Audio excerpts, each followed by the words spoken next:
So it's been a while since we've done a tour. Let's take a tour of the birdcage garden, also known as my moon garden, because I have the theme is usually white flowers in there. Let's see what's coming up and how things are doing.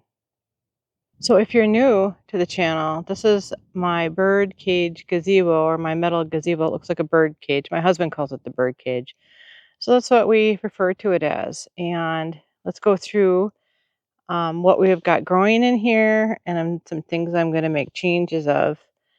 And first thing that's new is the St. Francis statue, which he just looks really good there. That bright white statue looks really good with the green surrounding him. And last year I had planted some clematis or clematis, depending on how you want to pronounce it. And I have one that did not come back here. I got a new Crystal Fountains clematis to put in on this side. My stuff is a little dry. I need to do some watering. These are my topiaries, which sat outside all winter, no problem. I had them up by my front door. They're just really, really dry right now. And here is a different clematis.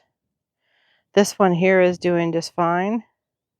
So I planted different clematis on each one of the poles, except for the one that faces forward towards my house. So on the center pole here, towards the house, I planted a blue moon wisteria. And I know some people were following, wondering if they were going to make it, and they are. They're doing just fine. They're coming along. It's May 10th today. So that one's coming along. I'll probably have to see when it starts taking off, and I'll have to do a prune. I have some wily looking vines left over from last year. Most of these are from a morning glory. I had a white morning glory. I don't know if I'll do that again. It just takes so long for it to bloom in my zone 4 outside of St. Paul. And so I have some just random stuff sitting here. Here are my blueberries that I've been growing in containers. I overwintered them. I healed them into my garden, and I had a little egg that showed up in there. I don't know if a blackbird stole the robin's egg or what, but it ended up in there, so I just left it. And so these are doing okay.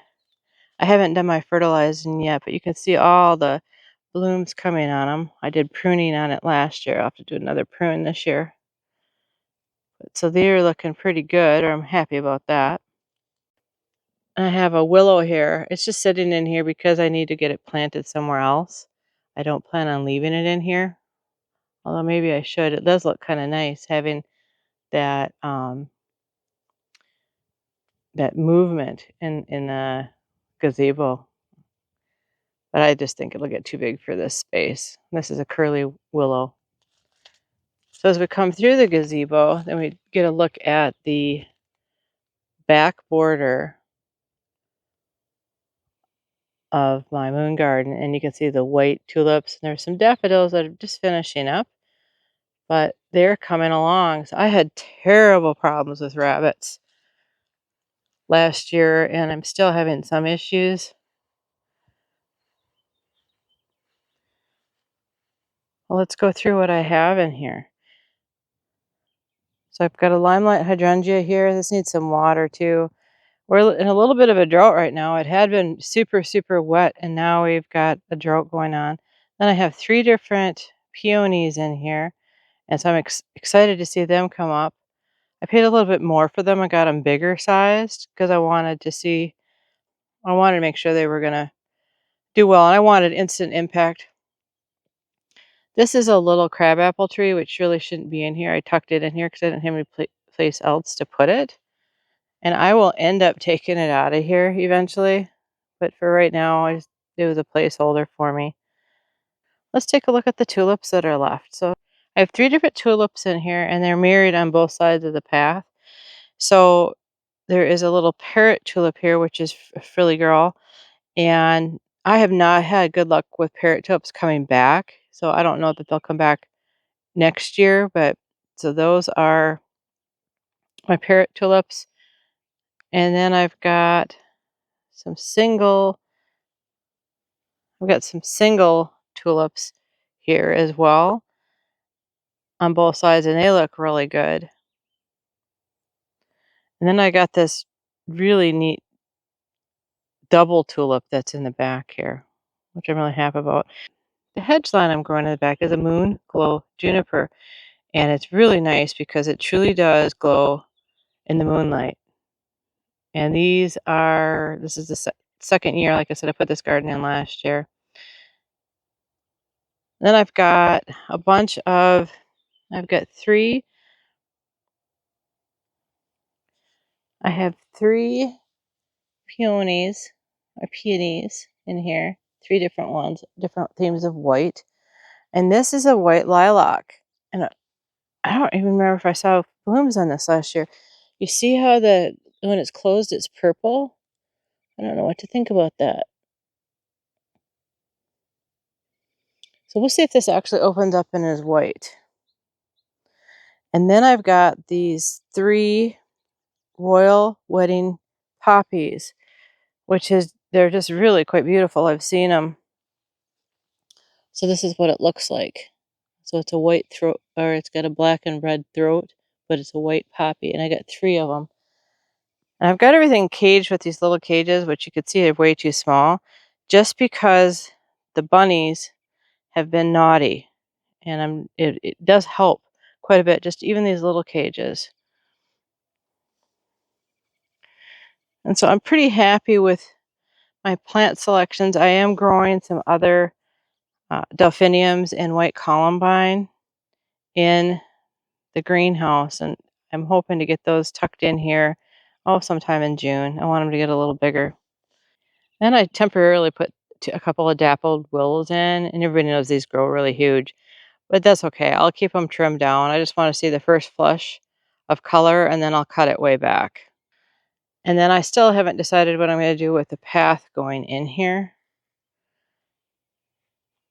I'd like to do something, but I don't know what. And then I've got this little woodland phlox.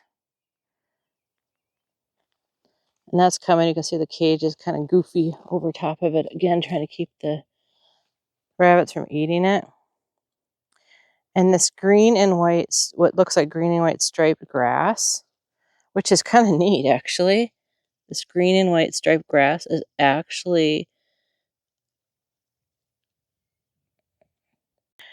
but it is kind of neat as you look down at it, because it gives a little bit of that contrast. And because it's striped with that white stripe down the middle, it is pretty nice. I believe it will die back all the way to put fuel into the little bulbs for next year. So it probably won't be anything great to see.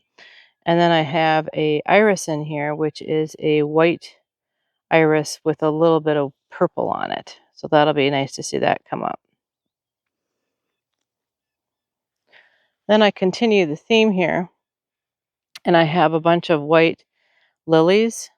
So those ones are coming back, and the deer and the bunnies love to eat those. So they're caged up for right now. Then I've got a bleeding heart, which is a fern leaf bleeding heart here, which gets quite big, and that one's coming along. My bleeding heart in the front of my house, the more shade, or an old-fashioned bleeding heart, is already blooming. This one's a little dry. It's looking a little crispy, so I'll have to get a sprinkler out here today. It won't take long to hydrate everything. And then that'll be really good. I got one white delphinium back there. And I think I put in like a mock orange, which didn't make it. It's a little area right here looks a little bit low. I'm pretty sure that was a mock orange. And then got some other stuff over here, which that's my daffodils. So here you can see some of my daffodils on this side too, which are still holding on, the last of the last there. And everything is coming along. So it's nice to just see green grass, if anything else. And if we go to this side of the yard, so these are my green velvet boxwood, and I'm just not happy with them. I think they're growing too slow for what I want. So I'm going to exchange all of these boxwood for mock orange and make a mock orange hedge across here, which I think will look stunning with the big flowers and be really nice, kind of creating another wall to this garden room. I still have grape hyacinths blooming. in here, which are just really amazing. They've just really been really good this year. They hold on for quite a while. We've had such crazy weather.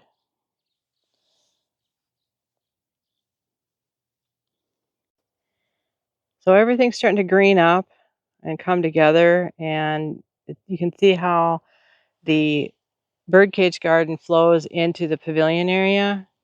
We'll call it a courtyard garden, which is mainly just grass in there, bordered by privet. And then the outside is emerald green arborvitae. So that's looking pretty good. So the other thing that I have here is a weeping cherry. I've got it protected because of the deer. And I don't know if that's going to bloom. We've had, I don't know if it's going to bloom or not. We've had warm, and then we've had cold, and then we've had warm, like 80 degrees, and then we have freezing. So I don't know if that's going to make it this year for blooms. And then one of my newest trees slash shrubs is this Ann magnolia. Thing is really magnificent. It is really coming along. I had, I think, more buds on it. I don't know if it dropped because of the cold or because I had taken the cage off and the deer may have munched on it a little bit. But if I get down in here, you can see that dark pink is coming. If you can see it or not. Down in there. So the next tour I should be able to show off how this is doing. But yeah, these definitely need some water. I'll get that done today. So definitely just a quick tour. Hopefully you'll enjoyed it. Give us a thumbs up if you like garden tours. And check this playlist next. Thanks for stopping by. Have a great day.